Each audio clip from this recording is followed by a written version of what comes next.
Hello and welcome. So apparently this is the first lecture for Feminism Concepts and Theories. So let's get started without further ado. First lectures are exciting because you get to lay down the rules, set the ground and figure out a set of expectations so that you all can make a plan for how is it that you want to go ahead with this course. In today's lecture, I'm merely going to be doing a couple of very simple things. A, I want to clearly set out the goals for this course, which is what are the ways in which I want the course to fulfill certain questions that I myself have about feminism, concepts and theories.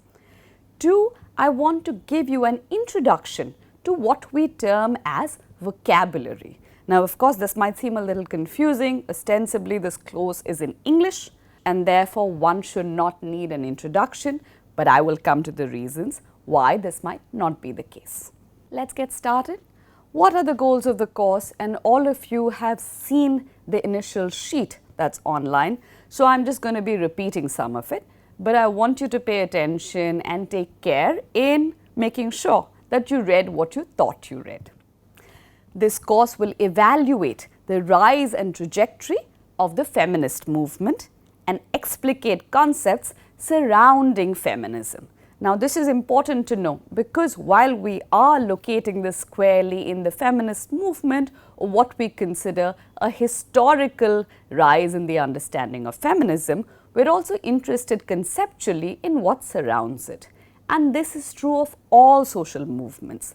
They borrow from social energies, they are located in society. So conceptually, we are all partaking in a similar pool of conceptual understanding. And this is very important for the social sciences because it means that no matter what you're studying, we are all invested in similar questions of improvement and change.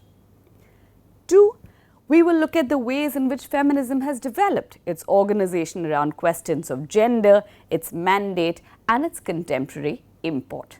Now, those of you who have seen the introductory video, you know that I placed a lot of emphasis on this concept of gender, and we will be coming back to it again and again during the course of the few weeks that we are spending together. But in this set of goals, we are looking at the ways in which feminism has developed, meaning it did start in particular geographies with certain goals in mind, and then it has sort of built upon these goals, often in fragmented, often in differential fashion. What is its contemporary import is something that should very clearly appeal to you because in many ways, theories have been accused of not being relevant, of being jargonized, of being particular ways of being that exist only in texts and not in the world. And so for this course, I'm very invested in this question of what is the contemporary importance of something seemingly as eclectic as feminism. Lastly, for the last few weeks, we open out the course into questions of feminist theory. Now, this is something that I'm very clearly invested in, which is the idea that, of course, feminism by itself is greatly interesting. However, what does it mean when we talk about it as feminist theory? Does theory have a point of view? Does it enter into questions with certain questions and concerns in mind? What is its relevance in looking at the world? And through case studies, literature, ethnography and theory, we examine why such analysis matters, why it is critical to our everyday lives. And this is something I will come back to again and again during the time that we are talking, which is everyday life. Why does theory matter in the ways in which we lead our everyday lives? Let's start then with the questions that will underline all of our sessions. The first one, very important, what does feminism mean? What does it even mean? And no two people will give you a similar answer. It could mean entirely different things to different sets of people depending on where they themselves are located in life, age, caste, class, gender, and the ways in which they have engaged with it and the questions that matter to them. 2, how does feminism relate to the construction of gender as also to other identities of class and race and caste in our parts of the world? Now, this is really important because here we are saying that, well, feminism's reason for existing as theory is gender, there are other kinds of identities that matter as much in the world. It's not a hierarchy. Meaning, just because something is constructed along the lines of gender doesn't mean that it will not be intersected by other concerns related to class and race. And we'll come to that soon enough. So, if it's not entirely clear to you, hang on to that thought. 3. Does feminism vary in different parts of the world? Now, this is a truly important question because it relates to one of the central concerns of social theory itself. Is there a set of universal questions that theory should be equipped to handle? Meaning, does gender matter in the same way in all parts of the world? Must there be some kind of relativism in understanding how it operates in one part of the world as opposed to another? And how do we dismantle hierarchy? Meaning, how do we evaluate gender relations in one part of the world as not being necessarily superior to others? How do we evaluate gender through internal coherence depending on the phenomena we analyze? And lastly, very important, how does feminism challenge and critique existing systems of hierarchy and power?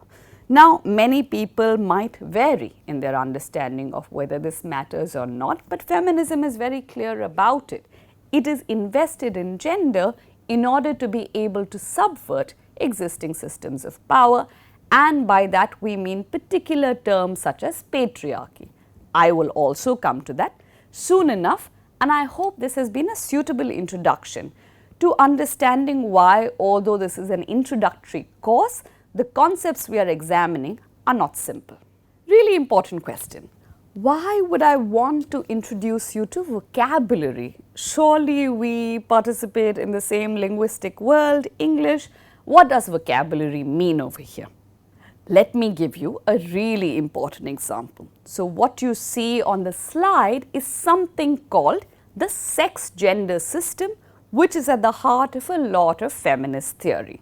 This is an extract from Nancy Potter's Key Concepts in Feminism from the journal Philosophy, Psychiatry and Psychology from 2001.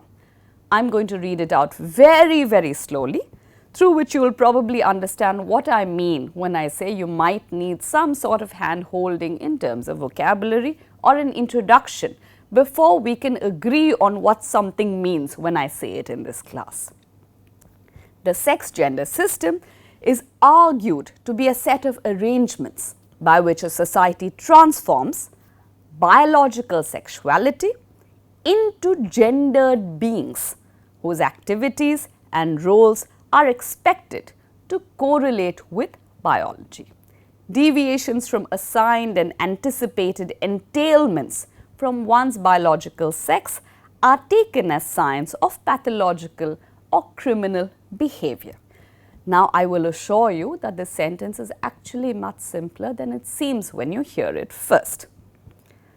Within this dichotomized sex-gender system, then, biological sex is taken as given and gender is assumed to naturally follow, as is the appropriate object choice of desire.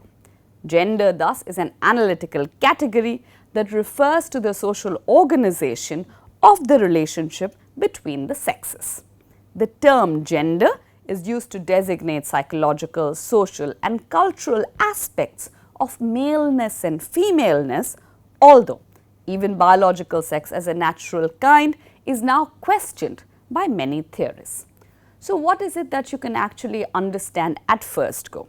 That we are talking about something that is clearly a system in which sex and gender mean different things, although often they are considered to work together. Beyond this, in order to understand what the compelling force of this argument is, we will have to wait for a little bit. So, there is a little teaser. So, then we return to the goals of the course in relation to conceptual understanding. So, one is of the course to introduce you to concepts and theories as we name them, sex-gender system being one of them.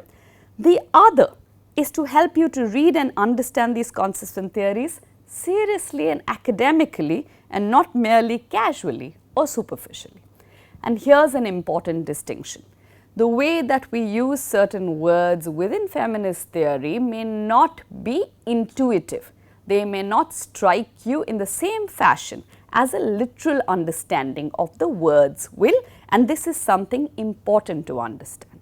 Much like all disciplines have a technical vocabulary, we also have a conceptual vocabulary, and it's important not to mix literal and conceptual definitions. While conceptually it borrows from the literal understanding, it also expands upon it and makes it much more precise so that we can build our theories of the world in a rigorous fashion. So then, let's get started with one of the most important sets of words in this course, feminist and feminism.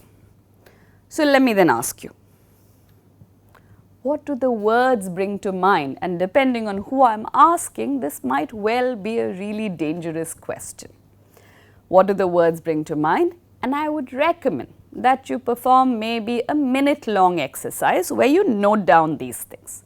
Make a list of words that you associate with feminism. Against each of the words, write down who is likely to utter those words. Are they coming from you, from people around you, from people that are in your mind as caricatures or stereotypes? Lastly, how do those associations locate women in the world? And by this I mean, how do they locate women in terms of how we understand what women are like, typically, stereotypically, as terms of a caricature, what have you. And once you perform the exercise, I want you to locate those words in relation to some of these artifacts from popular culture that I am now bringing to you. For example, these are things that I pulled off the World Wide Web when I went looking for feminist memes. Exhibit A from a website called staycat.com that says, all men are pigs, women are equal to men. Insert canned laughter. Now in this image, you have the stereotypical rendition of the angry feminist. But here there's an additional stereotype. The feminist is not only angry, she's kind of stupid because she's been caught in her own trap. All men are pigs, women are equal to men. You do the math. Secondly, there is another meme which I pulled off memes.com/feminism. There must be some way this victimizes me, Feminism 101. Now, Feminism 101 means an introduction to feminism, which is what we are doing today. And supposedly, according to this meme, this course teaches people how to find ways in which to declare themselves victims. Now, these are two very popular characterizations of feminism. One as being about anger, and the anger is misdirected, it's stupid, it has no object in the world, women just like to be angry. And this is not very far from modernist definitions of hysterical feminists either. Anger, uncontrolled, spilling over, having no rational capacity. We'll talk about those very soon. The second, of course, is the understanding that all feminism does is produce women as victims of a society when all they need to do is pull themselves up by the bootstraps and get going, and everything will be fine. I will take a deep breath now, but I will talk about all of these very soon. This is not to say that these are not contested or these are overwhelmingly the only kinds of characterizations of women. Feminism also deals with characterizations of men. So often the memes that hit back say something like this. And this is from a Tumblr account called Decadent Humor. And you can see there's a little bit of a dialogue between men and women. Women are very hard to read. Actually, we just want such complex creatures. If you just listen, so mysterious. Here you see the reproduction of two kinds of stereotypes.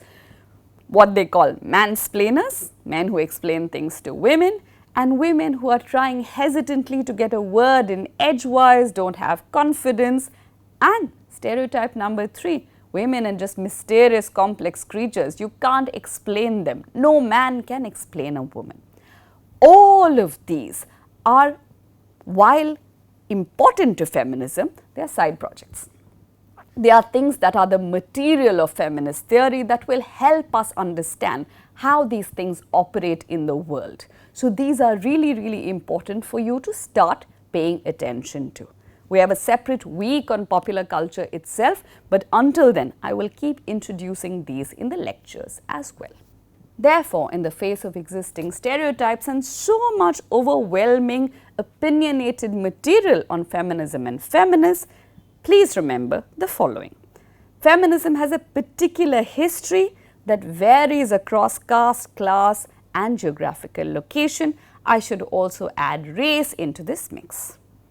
It coheres around a few principles and contests, right? Principles, yes, we'll come to them, but also there are contestations around what gender means, how it should operate. People are very, very invested in these battles. Third, feminism is both active and dynamic. In other words, it's a deeply contested term that allows for change, movement, improvisation, and impact. Feminist and feminism are not terms that have not changed over decades. They have different sets of meanings depending on the time and place that you're speaking about them in. Needless to add, this class is concerned with this time and place, but we will also take a number of comparative examples to give you a sense of what the landscape of feminist theory looks like. Lastly, and I cannot emphasize this more, it matters in the world, which is why it is deeply debated. Go back to the first set of questions where we said, how does it affect power relations? Changes in the way feminist theory operates in the world also affects changes in the ways that people operate, and thereby people have greatly heated opinions about feminist and feminism.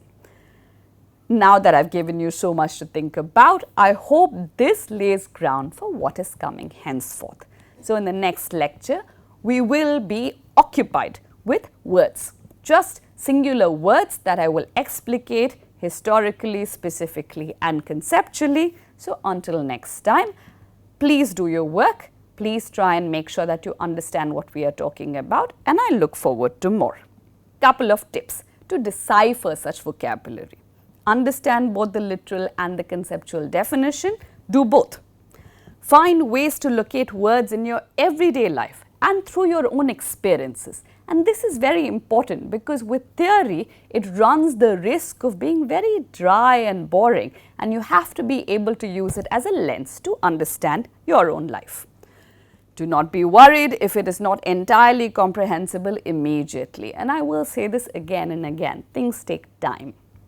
Lastly, try and do this. Write a paragraph every week along with your assignment that relates to your own thoughts on the matter, like a journal entry, because then it will make it personal, sort of reflecting the feminist idea that the personal is political. Thank you very much for your attention. Until next lecture.